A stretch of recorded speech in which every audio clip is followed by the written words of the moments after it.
দেখো আমার গোপুসোনা হোলির ড্রেস পরে বসে পড়েছে। কেমন লাগছে বলে সবাই রাধে রাধে।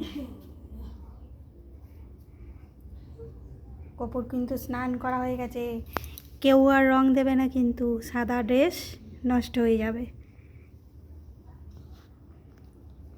চলো এবার আসনে বসিয়ে দিই, গপুকে বসিয়ে দিচ্ছি। ফাইনালি সেজেগুজে বসে পড়লো।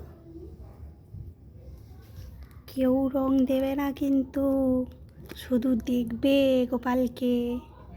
কিন্তু গোপালের ড্রেসটা দেখো, সাদা ড্রেস নষ্ট হয়ে যাবে।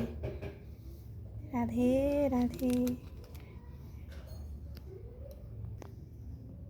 গোপুসোনা এবার মুখটা দেখে নাও কেমন লাগছে নিজেকে। রাধে রাধে। তোমরা বলো কেমন লাগছে আমার গপুকে। একটু সেন্ট দিয়ে